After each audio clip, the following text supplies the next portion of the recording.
एक राजा ने दरबार में सुबह ही सुबह दरबारियों को बुलाया। उसका दरबार भरता ही जाना था कि एक अजनबी यात्री वहां आया। वो किसी दूर देश का रहने वाला होगा। उसके वस्त्र पहचाने हुए से नहीं मालूम पड़ते थे। उसकी शक्ल भी अपरिचित थी, लेकिन वो बड़े गरिमाशाली और गौरवशाली व्यक्तित्व का धनी मालूम होता था। सारे दरबार के लोग उसकी तरफ देखते ही रह गए। उसने एक बड़ी शानदार पगड़ी पहन रखी थी। वैसी पगड़ी उस देश में कभी नहीं देखी गई थी। वह बहुत रंग बिरंगी छापेदार थी। ऊपर चमकदार चीजें लगी थी। राजा ने पूछा, अतिथि, क्या मैं पूछ सकता हूँ कि यह पगड़ी कितनी महंगी है और कहाँ से खरीदी गई है? उस आदमी ने कहा, ये बहुत महंगी पगड़ी है। 1000 स्वर्ण मुद्रा मुझे खर्च करनी पड़ी है। वजीर राजा की बगल में बैठा था, और वजीर स्वभावतः चालाक होते हैं, नहीं तो उन्हें कौन वजीर बनाएगा। उसने राजा के कान में कहा, सावधान, ये पगड़ी 20-25 रुपये से ज्यादा की नहीं मालूम पड़ती। ये 1000 स्वर्ण मुद्रा बता रहा है। इसका लूटने का इरादा है।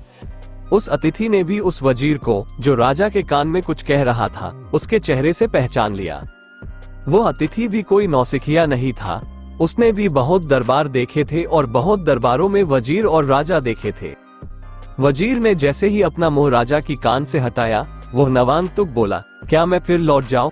मुझे कहा गया था कि इस पगड़ी को खरीदने वाला सारी जमीन पर एक ही सम्राट है, एक ही राजा है।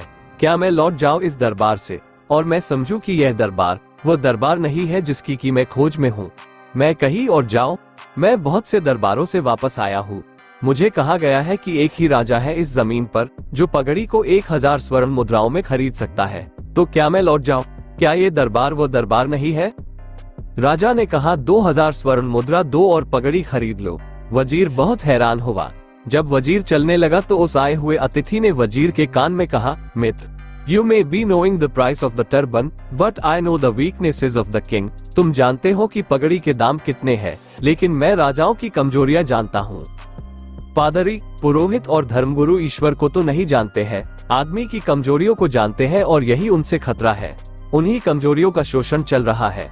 आदमी बहुत कमजोर है और बड़ी कमजोरियां है उसमें, उसकी कमजोरियों का शोषण हो रहा है। स्मरण रखे, जो परमात्मा की शक्ति को जानता है, उसके लिए जमीन पर कोई कमजोरी नहीं रह जाती, और जो परमात्मा को पहचानता है, उसके लिए शोषण असंभव है।